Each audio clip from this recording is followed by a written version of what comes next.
मंगलम भगवान वीरो मंगलम गौतमो गणी मंगलम कुंद कुंदार्यो जैन धर्मोस्तु मंगलम सर्वमंगलमांगल्यम सर्वकल्याणकारकं प्रधानं सर्वधर्माणां जैनं जयतु शासनं सहजानंद चैतन्य प्रकाशाय महीयसे नमो अनेकांत विश्रांति महिमने परमात्मने। आचार्य कुंद कुंददेव द्वारा रचित पंचास्तिकाय संग्रह नाम का ग्रंथ है और इसके मोक्ष मार्ग प्रपंच सूचक चूलिका की 154 नंबर की गाथा में थोड़ी सी चर्चा शेष है। फिर 155 नंबर की गाथा का प्रारंभ अपन करेंगे। पेज नंबर इसमें 146 है, 146 कि ऐसा जानकर टीका में लिया था ना स्वचारित्र और परचारित्र की बात की थी और प्रारंभ यहाँ से किया था कि जीव स्वभाव में नियत चारित्र वह मोक्ष मार्ग है और उसी की चर्चा न्यायपूर्वक 155 गाथा में की है। तो उसी जीव स्वभाव नियत चारित्र की देखो श्रद्धा तो करो, श्रद्धा है ना। हाँ, स्वीकार तो करो कि यही एक मोक्ष मार्ग है, अन्य कोई मार्ग नहीं है। कल आई थी ना चर्चा, यही एक मार्ग है और इसका फल मोक्ष ही है, इसका फल अन्य नहीं। पुरुषार्थ सिद्धि उपाय से लिया था कि इसका फल अन्य नहीं और इससे इसका अन्य फल नहीं आता और अन्य का फल मोक्ष नहीं आता। स्पष्ट आई थी ना बात। तो कहा श्रद्धा तो करो, श्रद्धा इतना अपने विकल्पात्मक ज्ञान में दृढ़ता से यह निर्णय श्रद्धा विश्वास करो कि ये जीव स्वभाव में लगी हुई वृत्ति ही चारित्र है और वही एक मोक्ष मार्ग है, अन्य कोई नहीं। अन्य को तो काय में डाला, अनिष्ट अर्थ अनिष्ट प्रयोजन को देने वाले हैं। देखो श्रद्धा तो करो, श्रद्धा उसी जीव स्वभाव, कौन कि भगवान आत्मा जीव, उसका स्वभाव, जीव स्वभाववान उसका स्वभाव। कौन सा स्वभाव कि जानन देखन स्वभाव, वह जानन देखन स्वभाव नियत, उसमें निश्चय से लीन होना, वह चारित्र है। और चारित्र क्या है कि जो कि मोक्ष के कारणभूत है उसकी निरंतर भावना करना योग्य है। अब भावना का अर्थ करते हैं, निरंतर उसकी भावना करना यानी स्वभाव में लीनता करना। भावना करना माने हम तो यही मोक्ष मार्ग है ऐसा भाते हैं, तो भाते हैं का अर्थ वो ऐसा परिणमन करना, भुवन होना चाहिए। वह एकाग्रता करने की भावना, व्रत आदि का विकल्प है, वह दुख रूप है, ऐसा जानना। इस प्रकार सूत्र तात्पर्य है। ये 154 गाथा की चर्चा यहाँ पूर्ण हुई और 155 गाथा का सूत्र अपन पढ़ते हैं। जीवो सहवणीयदो अणियद गुण पज्जओध पर समओ जदि कुणदि सगम समयम पभस्सदिकम बंधादो। स्वयं समय स्वयं से नियत है, पर भाव अनियत पर समय। चेतन रहे जब स्वयं में तब कर्म बंधन पर विजय। स्पष्ट है व्याख्या। स्वय समय और पर समय वहाँ लिया था ना, स्वय चारित्र और पर चारित्र। तो स्वय चारित्र नाम स्वय समय और पर चारित्र नाम पर समय, वहाँ व्याख्या आ गई 154 की टीका में। उसी की बात आगे बढ़ी। फिर इसमें कहा स्वय समय स्वयं से नियत, नियत माने उसमें लीन रहना, ये तो हुआ स्वय समय। और पर भाव जो हैं वे सब अनियत हैं। अनियत का अर्थ है कि विविध प्रकार के हैं, और नियत का अर्थ है एक प्रकार का है। जो अपने शुद्धात्मा में लीनता का परिणमन है वो एक प्रकार का है, और शुद्धात्मा से भिन्न कोई भी निमित्तों के प्रति का, कर्म के उदय के प्रति का जितना उपयोग की वृत्ति प्रवृत्ति है उसमें विविध प्रकारता उत्पन्न होती है, उसको अनियत कहा और पर समय कहा। अब कहा कि चेतन रहे जब स्वयं में तब कर्म बंधन पर विजय, ये रीति है। कर्म बंधन पर विजय कहो कि मोक्ष की प्राप्ति कहो, एक ही बात है। इसकी देखो, हाँ, कर्म बंधन का अभाव से मुक्ति, दुखों से परिमुक्ति का नाम मोक्ष है। प्रवचन सार की व्याख्या देखो, टीका की प्रथम 2.25 पंक्ति है इसकी उत्थानिका। स्वय समय के ग्रहण और पर समय के त्याग पूर्वक कर्म क्षय होता है। ग्रहण और त्याग, अस्ति और नास्ति, एक ही समय है, समय दो नहीं, एक ही समय में कार्य भी एक, कथन दो प्रकार। स्वय समय के ग्रहण और पर समय के त्याग पूर्वक। स्वय समय की व्याख्या लगभग थोड़ी अपने को 154 गाथा में आ गई है कि स्वरूप में लीनता का परिणमन वह स्वय समय है, और स्वरूप से भिन्न बाहर कुछ भी परिणमन है उपयोग का वह सब पर समय है, पर चारित्र है। तो यहाँ कहा स्वय समय के ग्रहण और पर समय के त्याग पूर्वक कर्म क्षय होता है। ऐसे प्रतिपादन द्वारा यहाँ इस गाथा में जीव स्वभाव में नियत चारित्र वह मोक्ष मार्ग है ऐसा दर्शाया है। इसकी उत्थानिका, इस गाथा में आचार्य भगवान को क्या सिद्ध करना है, क्या कहना है, वो 2 पंक्ति में यहाँ बात आई कि जीव स्वभाव में नियत चारित्र वह मोक्ष मार्ग है। अब याद करो टीका की 154 गाथा की टीका की प्रथम आधी पंक्ति थी ना, जीव स्वभाव में नियत चारित्र वह मोक्ष मार्ग है, ऐसा यहाँ दर्शाया है। जो टीका की प्रथम पंक्ति थी, यहाँ वही पंक्ति आई ना, जीव स्वभाव में नियत चारित्र वह मोक्ष मार्ग है ऐसा दर्शाया है। अब देखो, बहुत सुंदर चर्चा है, अन्वयार्थ पहले पढ़ते हैं।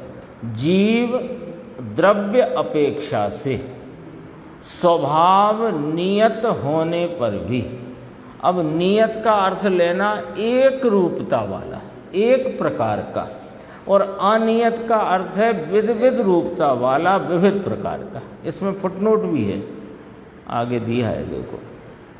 अनियत का अर्थ है अनिश्चित, अनेक रूप, विविध प्रकार के, हाँ, सब विविध प्रकार है। और नियत का अर्थ है निश्चित, एक रूप, अमुक एक ही प्रकार के। अमुक माने पवित्र, यहाँ पवित्र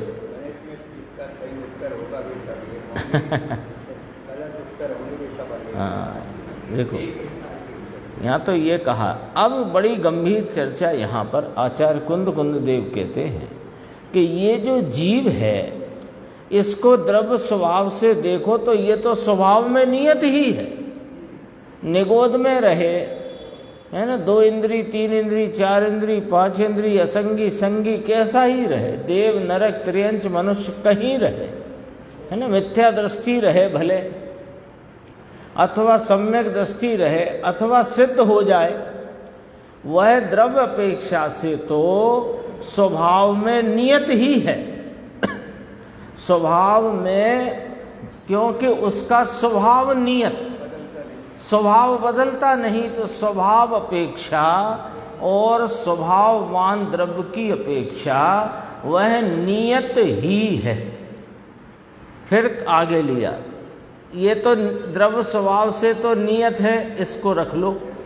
अब क्या कहते हैं, यदि वही जीव जो द्रव्य स्वभाव से नियत है, एक रूपता वाला है, अमुक एक ही प्रकार का परिपूर्ण और पवित्र है, वही यदि अनियत गुण पर्याय वाला हो तो परसमय है, और यदि वह नियत गुण पर्याय से परिणमित होकर स्वयं समय को करता है तो कर्म बंध से छूटता है। सरल सीधी सटीक बात, लंबी चौड़ी बातें नहीं है, सीधी सच्ची बात कही कि नहीं कही, बोलो। 3 पंक्ति में, 3, 1, 2, 3, 4, उसमें आदि में संस्कृत है ना। 2 लाइन में बात करी। क्या कहना है कि पहले द्रव्य स्वभाव से तो जीव अपने स्वभाव में नियत ही है, तथापि पर्याय माने गुण पर्याय रूप, गुण पर्याय शब्द लिया ना, तो गुण का परिणमन लेना, गुण नहीं लेना। गुणों के परिणमन में यदि वह अनियत स्वभाव वाला है, यानी कि वह अपने नियत स्वरूप से भिन्न अन्य में लगा हुआ जो उसका उपयोग और दिशा है, तो वह परसमय है, पर चारित्र है। और यदि वह नियत गुण पर्याय से परिणमे, गुण पर्याय से परिणमे माने अपने गुणों के कार्य रूप से अपने स्वरूप की एकाग्रता में परिणमे, तो वह स्वयं समय को करता है, नाम स्वयं चारित्र रूप परिणमता है, तो कर्म बंध से छूटता है। सीधी सच्ची एक इतनी सी बात है। अब इसकी टीका बड़ी गंभीर, देखो अपन ने पहले की 2 पंक्ति जो उत्थानिका की थी वो पढ़ी, स्वयं समय के ग्रहण और पर समय के त्याग पूर्वक कर्म क्षय होता है। ऐसे प्रतिपादन द्वारा इस गाथा में उसी बात को ये दर्शाया, किसको, जीव स्वभाव में नियत चारित्र वह मोक्ष मार्ग है। अब देखो, संसारी जीव द्रव्य अपेक्षा से, संसारी क्यों लिया, द्रव्य अपेक्षा से तो संसारी सिद्ध सब आ गए, लेकिन जब वह अनादि मोहिनी के उदय का अनुसरण करे तो वो तो संसारी करेगा, ये अपेक्षा संसारी जीव शब्द डाला। संसारी जीव द्रव्य अपेक्षा से ज्ञान दर्शन में अवस्थित होने के कारण स्वभाव में नियत का अर्थ है निश्चल रूप से स्थित होने पर भी, वस्तु स्वरूप से तो ऐसा ही है, भले वह मिथ्यात्व में परिणमे, रागादि में परिणमे, घोर संसार में परिणमे, लेकिन स्वभाव से तो वह ज्ञान दर्शन में अवस्थित है। हाँ, स्वभाव में नियत है, अपने स्वभाव में निश्चल अचल पने से स्थित है। ऐसा होने पर भी जब अनादि मोहिनी के उदय का अनुसरण करके, अब इसको समझना, यानी स्वभाव से तो ये, द्रव्य स्वभाव से तो ये ज्ञान दर्शन में अवस्थित होने से और अचल पने अपने स्वरूप में स्थित रहने पर भी अपने स्वरूप में परिणमता या स्वरूप के प्रति नहीं परिणमता, अपने स्वभाव का अनुसरण पर्याय में नहीं करता। वस्तु तो पवित्र परिपूर्ण ज्ञान दर्शन में अवस्थित स्वरूप है, लेकिन जब ऐसी वस्तु होने पर भी ये अपने पर्याय रूप भाव में अपने स्वभाव का अनुसरण नहीं करता, यहाँ अर्थ अपने आप निकल करके आया न, अनादि मोहिनी के उदय का अनुसरण करता है। तो क्या हुआ कि इसने अपने स्वभाव का अनुसरण छोड़ा और जो मोहिनी कर्म का उदय चला आता है उसका लक्ष्य किया। हाँ, तो उसका अनुसरण करके क्या किया, उसके कारण नहीं, वो तो अपने मोहिनी कर्म का उदय तो पुद्गल में हो रहा है, लेकिन इसकी उपयोग दशा ने अपना अनुसरण न करके उसके अनुसरण में बह गया, चला गया। तो उसमें इसने जो परिणति की, बहिर्मुखता की जो परिणति की, उसके कारण उपरक्त उपयोग वाला, उपरक्त का नीचे फुटनोट है, उपरक्त माने उपराग युक्त, किसी पदार्थ में होने वाला उपरक्त। उपरक्तपना क्या कि अन्य उपाधि के अनुरूप विकार जो हुआ उसे उपराग कहते हैं। ये समझना बहुत गंभीर व्याख्या है। राग द्वेष को विकार कहते हैं ना अपन, राग द्वेष को विकार क्यों कहते हैं, अब ये समझो। राग द्वेष को विकार कहते हैं ये बात सबको पता है, पर राग द्वेष को विकार क्यों कहते हैं, क्योंकि अन्य उपाधि के अनुरूप का परिणमन है, अन्य का कराया नहीं, पर अन्य उपाधि के अनुरूप परिणमन हुआ। यानी स्वभाव के अनुरूप न परिणम कर, अन्य उपाधि माने अपने स्वरूप से भिन्न जो कर्मोदय और उनके निमित्त से मिले संयोग आदि में लक्ष्य जाने से उनके अनुरूप अपनी परिणति में जो विकार उत्पन्न हुआ उसका नाम उपराग है, विकार है। और उससे उपरक्त हुआ, उपरक्त हुआ माने उस विकार से परिणमित हुआ, विकारी हुआ। हाँ हाँ ऐसे। हाँ देखो उसका ब्रैकेट में क्या कहते हैं, अर्थात अन्य उपाधि जिसमें निमित्त भूत होती है। समझना बहुत गंभीर है अर्थ।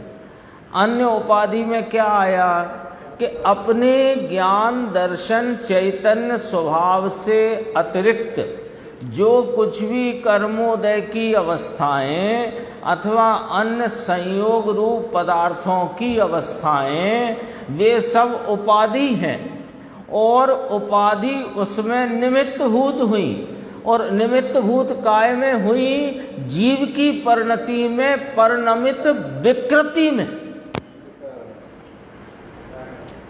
यदि ये स्वभाव जैसा इसका ज्ञान दर्शन में अचलपने स्थित अवस्थित है, उसका अनुसरण नहीं करके ये जो अन्य की तरफ इसने अनुसरण या अनुकरण किया तो वे कहलाई निमित्त भूत, और इसकी परिणति में खड़ी हुई विकृति, मलिनता, जिसका नाम है औपाधिक विकृति।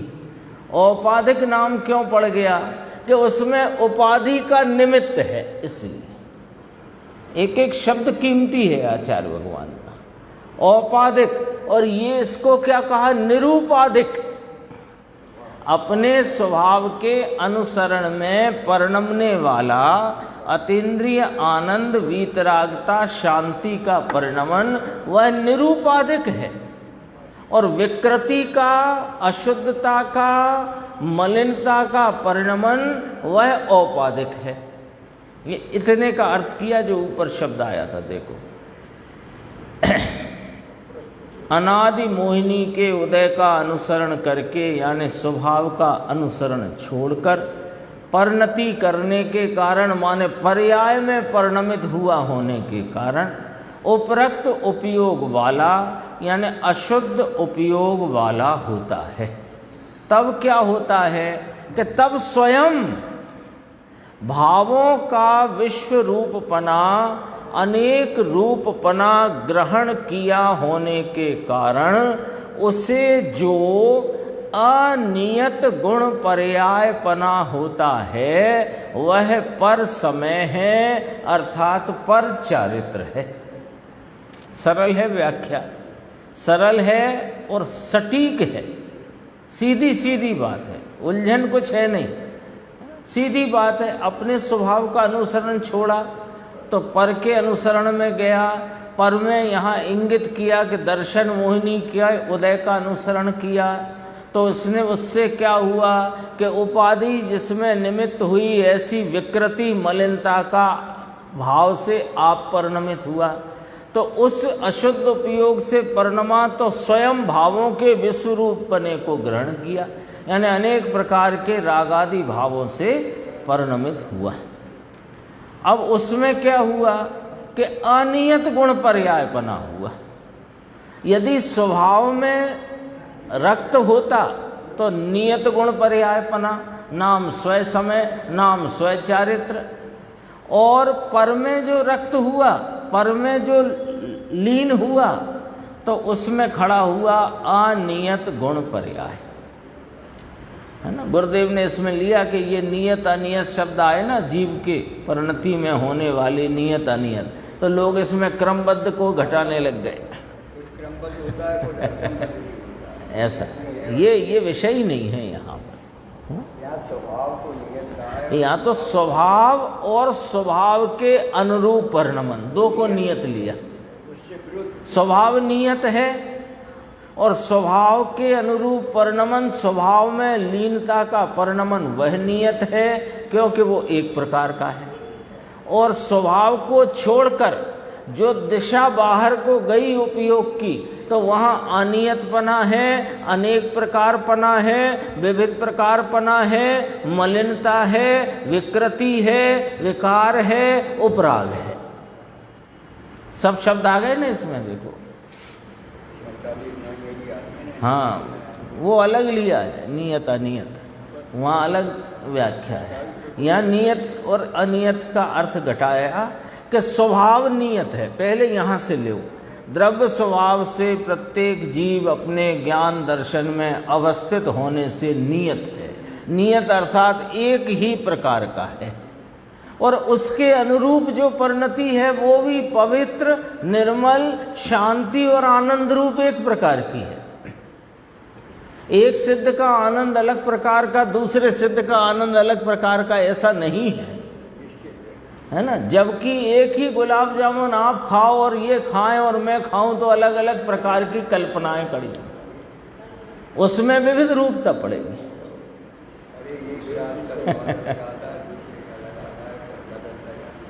और उसी वस्तु का पहले ग्रास में अलग, दूसरे में अलग, तीसरे में अलग। देखो ये सब अनियत, पर चारित्र अनियत है। यहां तक बात आई। अब कहते हैं वही जीव। कौन सा जीव? वही जीव में से दो बातें लेना है। एक तो द्रव्य अपेक्षा जो अपने ज्ञान दर्शन में अवस्थित है वही जीव, किंतु अनादि मोहिनी के कर्म का अनुसरण करके पर समय रूप परिणमता था वही जीव। जब अनादि मोहिनी के उदय का अनुसरण करने वाली परिणति करना छोड़कर आचार्य अमृतचंद्र भगवान ने ऐसी अद्भुत भाषा टीका में पिरोई है कि कोई आप इसमें कोई भी संदेह की, किसी प्रकार की शंका की सुई भी नहीं डाल सकते। इतनी समझो घसी हुई भाषा है, सुदृढ़।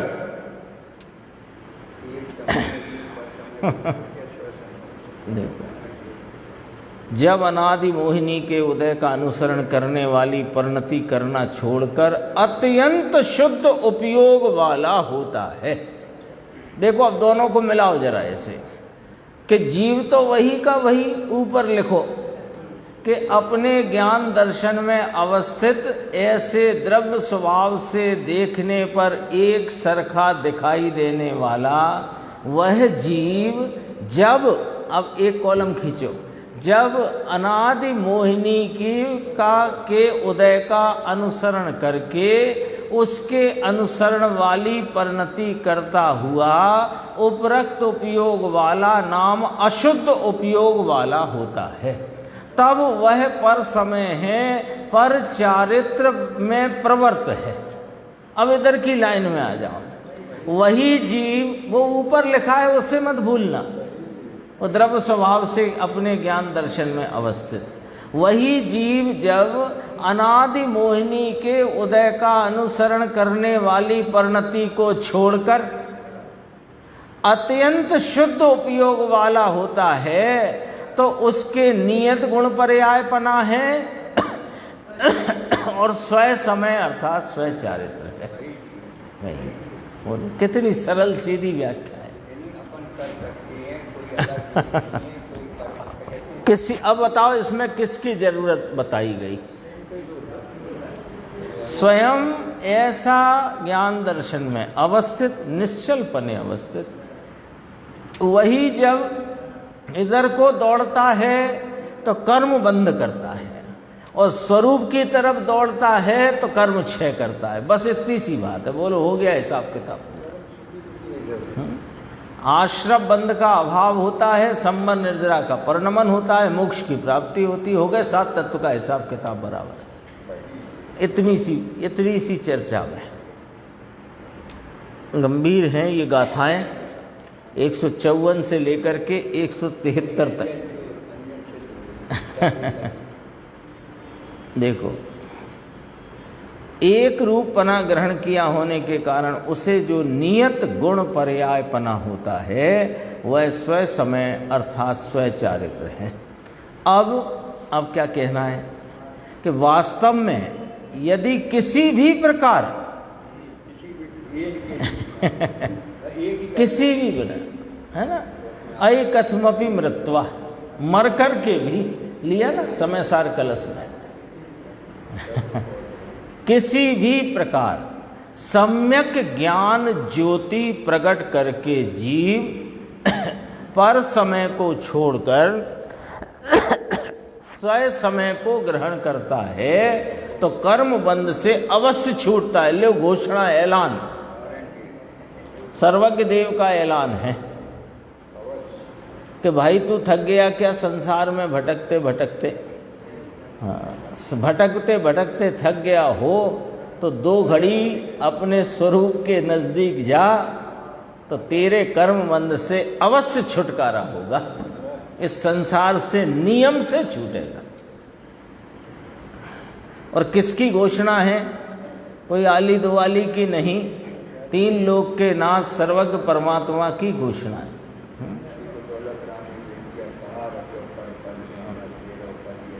हाँ, उसी में से लिया वो दौलत राम निर्जरा अधिकार की जो गाथा कलश आए ना, उसमें से दौलत राम जी के तो हर छंद गाथा की गाथाएं सीधी की सीधी रखी, पर उन्होंने उनका व्यवस्थित उस प्रकार से विषय अनुसार उसका निरूपण किया।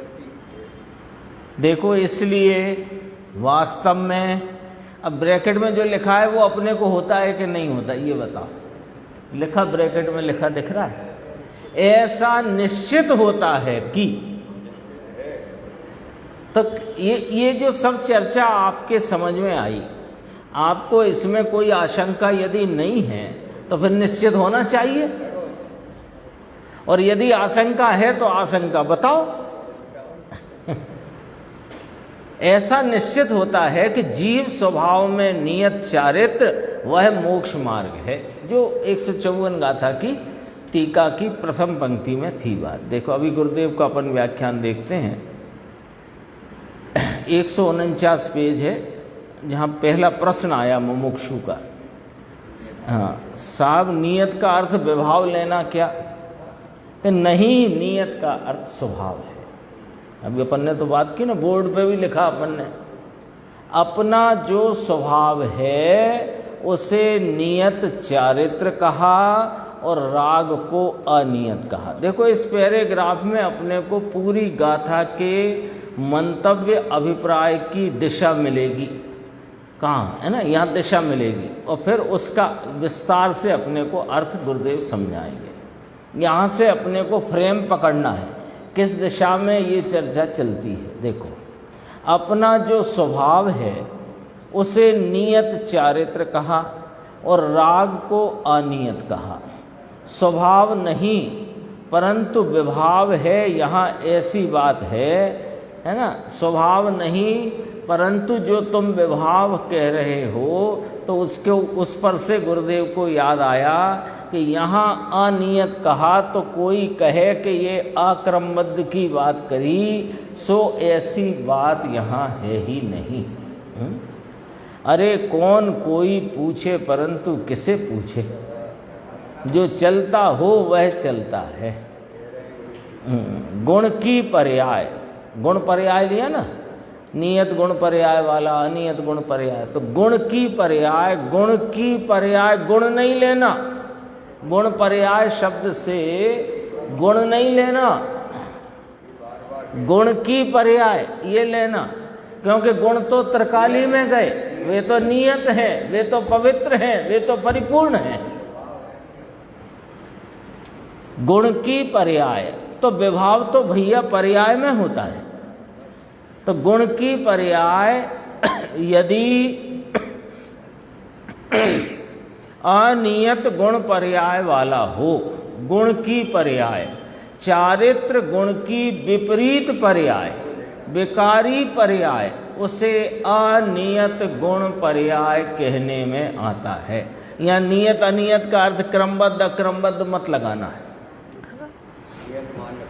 वो कहते ना, अरे आप तो एक नियत ही कहते हो, नियत बात चलाया है, एकांत चलाया है, देखो पंचास्तिकाय में लिखा है जीव नियत अनियत। अरे इसका अर्थ तो समझो। ऐसे ही वहां से एक बात उठा ला, पुण्य फला अरिहंता।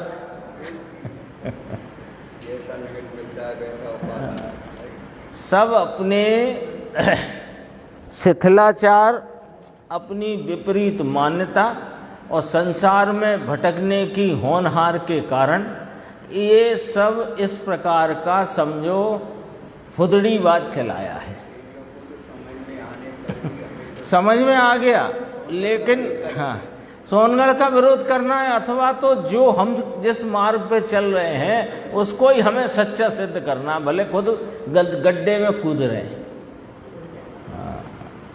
चारित्र गुण की विपरीत पर्याय, विकारी पर्याय, उसे अनियत गुण पर्याय कहने में आता है। यहाँ तो स्पष्ट बात है, उसमें कोई संदेह वंदेह का स्थान है ही नहीं, कोई संदेह नहीं। और संदेह हो तो आशंका के रूप में रखना, शंका के रूप में नहीं, क्योंकि ये सर्वज्ञ कथित बात है, शंका करने की नहीं। हाँ, आशंका हो सकती है, बात समझ में नहीं आए तो, पर वो उसको बराबर समझना, युक्ति से, न्याय से, और संदेह मत रखना। अभी देखो अपन आगे बढ़ते हैं। हाँ, वो तो सब जगह, जैसे नियम सार में विकार को विकार्य कहा, विशेष कार्य, विभाव को विशेष भाव कहा, है ना। अब वहाँ औपसमिक छायक भाव को ही विभाव कहा। तो कहाँ क्या अर्थ है, मंतव्य अभिप्राय को समझे बिना एक, हाँ वो एक क्या, एक लकड़ी से सब नहीं हाँका जाएगा। देखो सब खाना खाने बैठे हैं और सब कहें तो नमक लाओ और हम लड़ाई के हाँ ऐसा ही है, शब्द है एक ऐसा।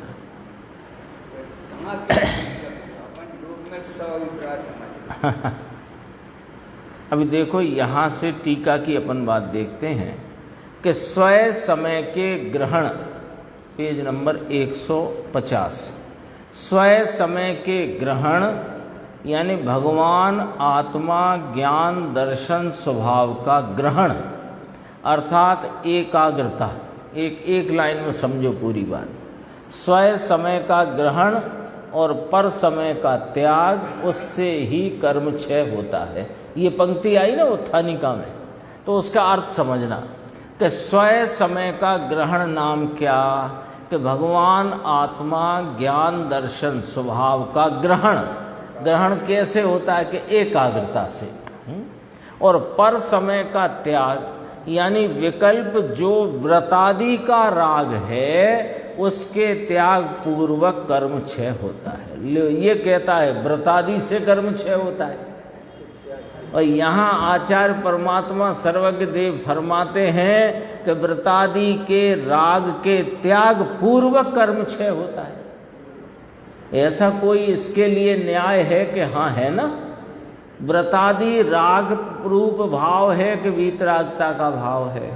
राग रूप भाव है तो राग तो बंध में निमित्त है, मुक्ति में नहीं।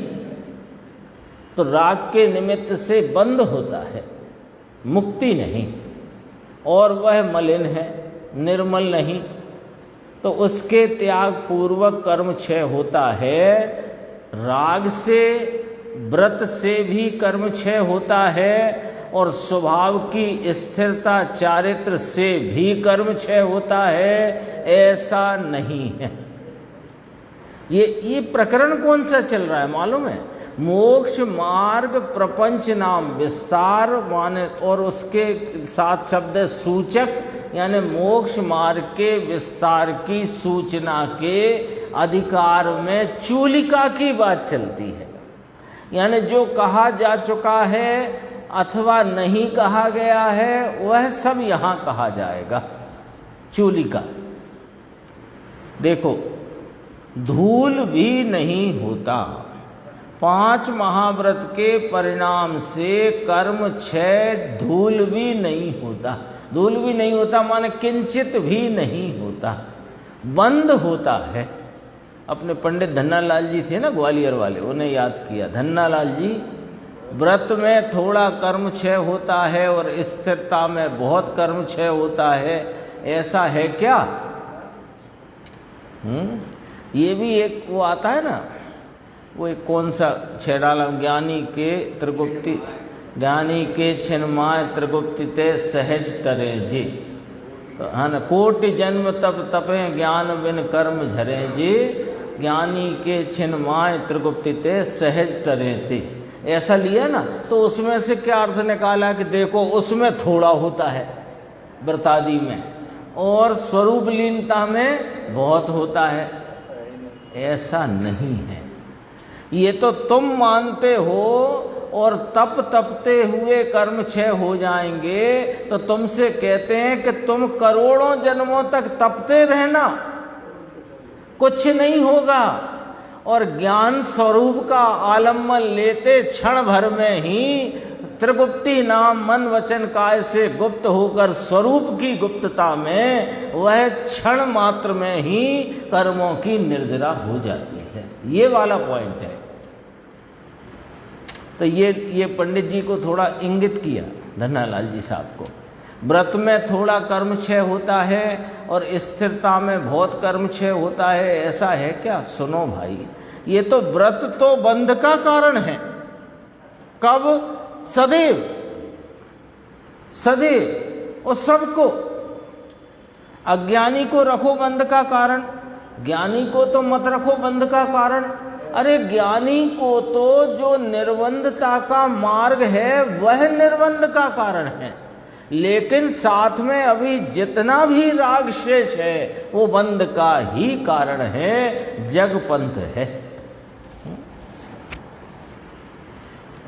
वह तो विकल्प है चिदानंद भगवान ज्ञान मूर्ति, जो पहली पंक्ति में कहा था कि द्रव्य स्वभाव से तो जीव सभी ज्ञान दर्शन में अवस्थित हैं। तो चिदानंद भगवान ज्ञान मूर्ति, उसमें उत्थान उठना, बहिर्मुखता का उत्थान उठना, कैसी वृत्ति उठती है कि ऐसा करूं वैसा करूं व्रत पालन करूं, यह सब राग है, विकल्प है। वह तो बंध का कारण है और उस बंध के कारण का अभाव और स्वभाव के कारण की प्राप्ति, जो पहली पंक्ति, स्वयं समय के ग्रहण और पर समय के त्याग से ही कर्म क्षय होता है। आ गई वही अर्थ आ गया।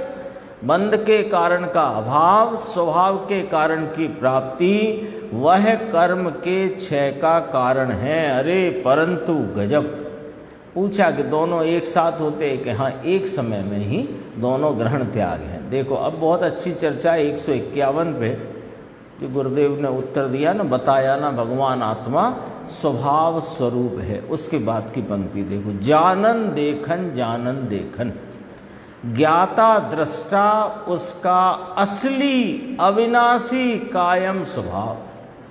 जीव तो ऐसा है भैया, जीव तो ऐसा है, जीव चाहे नित्य निगोद में पड़ा रहे तो भी ऐसा ही है, और निकल करके आए और जिनवर का उपदेश पाए और अपने स्वरूप को पहचान कर उसमें लीन हो तो भी ऐसा ही है। कैसा है? जानन देखन ज्ञाता दृष्टा, उसका असली अविनाशी कायम स्वभाव। स्वभाववान जैसे त्रिकाल है वैसे उसका ज्ञाता दृष्टा स्वभाव भी अविनाशी त्रिकाल है। उस अविनाशी में एकाग्रता होना और राग का नाश करना अथवा राग का अभाव करना, ये जरा कहने की भाषा है।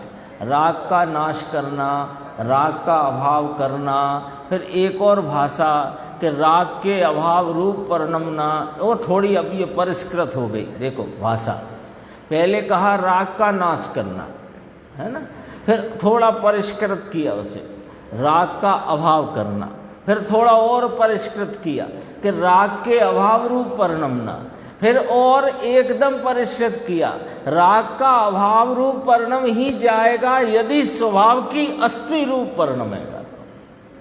स्वभाव की सत्ता का आलम्बन लेकर उपयोग की जो प्रवृत्ति स्वरूप में एकाग्रता लीनता की होती है, वहाँ राग उत्पन्न नहीं होता, उसे राग का त्याग अथवा राग का नाश कहते हैं। वह कर्म के क्षय का कारण है। अब देखो मुमुक्षु ने पॉइंट पकड़ा। देखो साहब, उसमें कुछ करने का तो आया ना, राग का नाश करना, इतना तो काम करना है ना हमको क्योंकि कर्ता बुद्धि का इसको नशा चढ़ा है ना अनादि का, तो जरा में ही पकड़ता है, तो पकड़ा उसने। देखो साहेब, उसमें कुछ करने का तो आया, तो करने का आया ना, ये क्या करने का? कूदना है तुझे कुछ, है ना, कूद फाद करना क्या है? बात बात में रही, बात पकड़ी ना उसने, गुरुदेव की बात पकड़ी ना, देखो कहाँ से पकड़ी।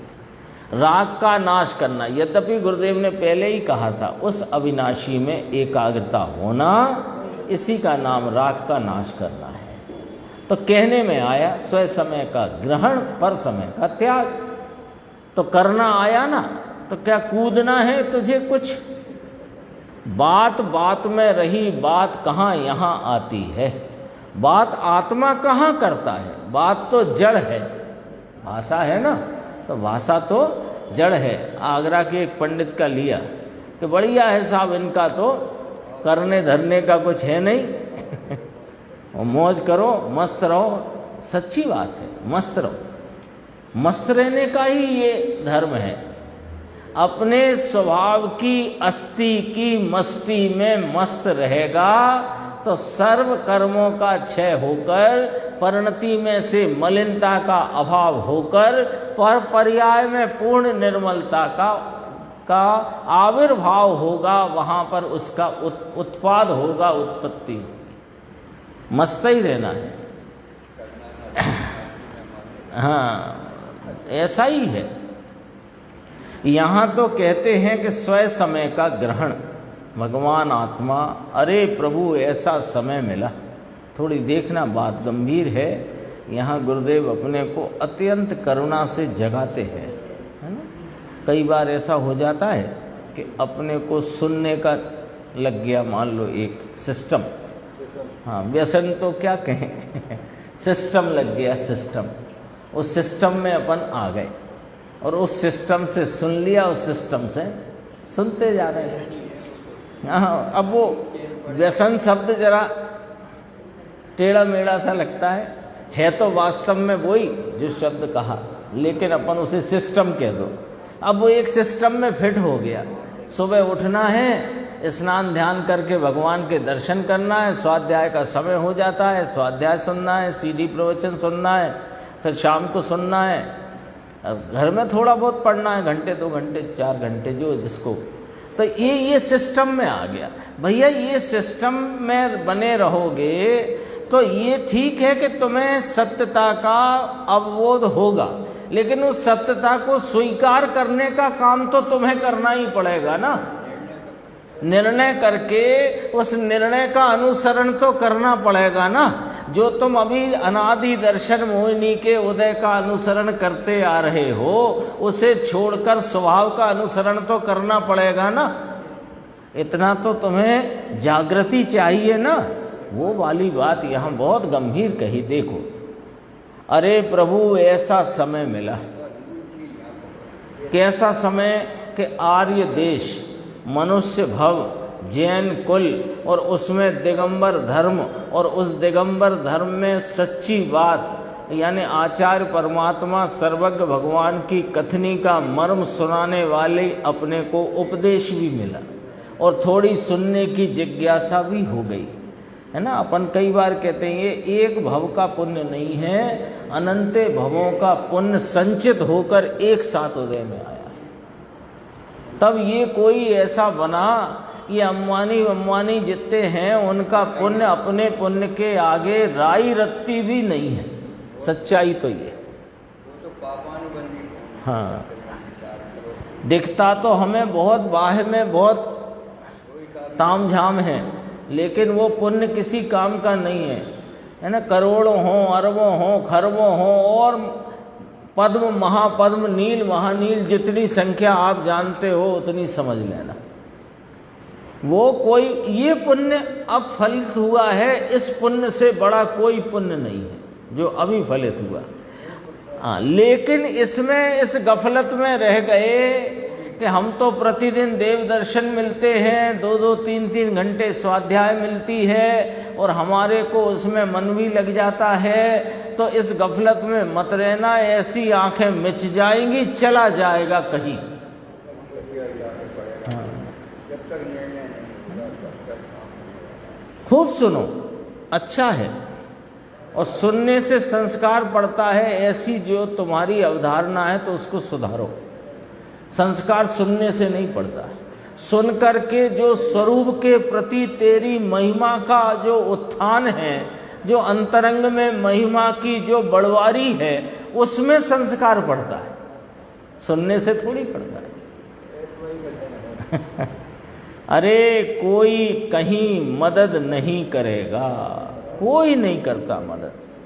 यानी आपका एकदम प्रिय से प्रिय व्यक्ति आपके पास खड़ा हो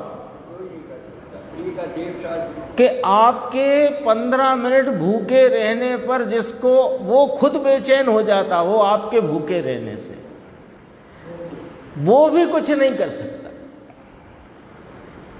अरे इसलिए वस्तु का जो स्वरूप है उसका सच्चा निर्णय किए बिना जन्म मरण का उद्धार नहीं होगा। निर्णय चाहिए। निर्णय के बिना खूब सुना, खूब सुना, ऐसा सुना कि गायक की रटन लगा दी इसमें, लेकिन निर्णय की कोटि में आया नहीं, निर्णय किया नहीं तो सब बेकार चले जाने वाला है।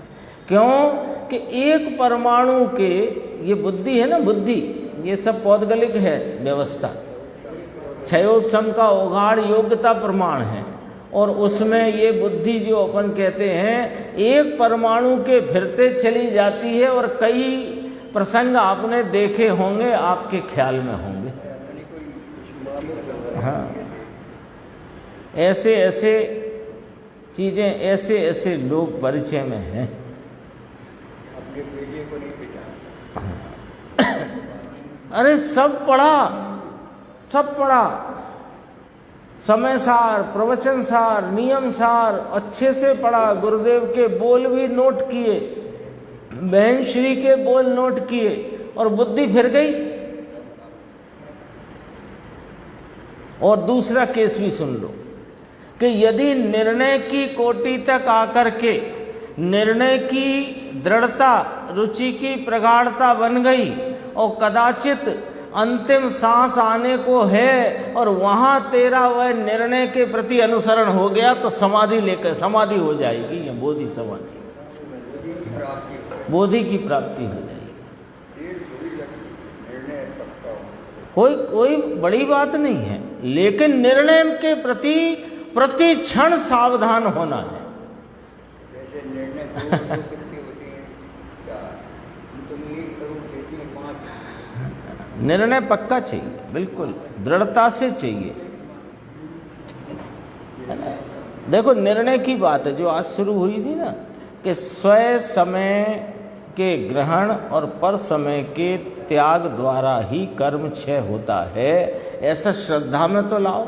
अभी इसका ही निर्णय नहीं है। जरा ही कोई कहने लगे इतना तो राग होता ही है भैया, ज्ञानियों को भी तो इतना राग मंद होता ही है, तो ये राग के, क्योंकि राग का तो रसिया पुराना है, तो ये तुरंत इसका निर्णय डामाडोल। देखो और देखो, बहुत अच्छी चर्चा है। इसलिए क्या करना, अपने को वस्तु का स्वरूप है उसका सच्चा निर्णय किए बिना जन्म मरण का उद्धार नहीं होगा। ये सब लाल पीले फू हो करके फट जाएंगे। ये सब दिख रहा है ना, ये रूप वूप जितना सब लाल पीले फू होकर फट जाएंगे। मरते श्वास नहीं लिया जाएगा, श्वास लेना चाहेगा और श्वास ले नहीं पाएगा। सब डॉक्टर कहेंगे, बहुत पता नहीं क्या गुरुदेव ने बहुत गंभीर इसमें देखो, सब डॉक्टर कहेंगे अभी देखो थोड़ी देर,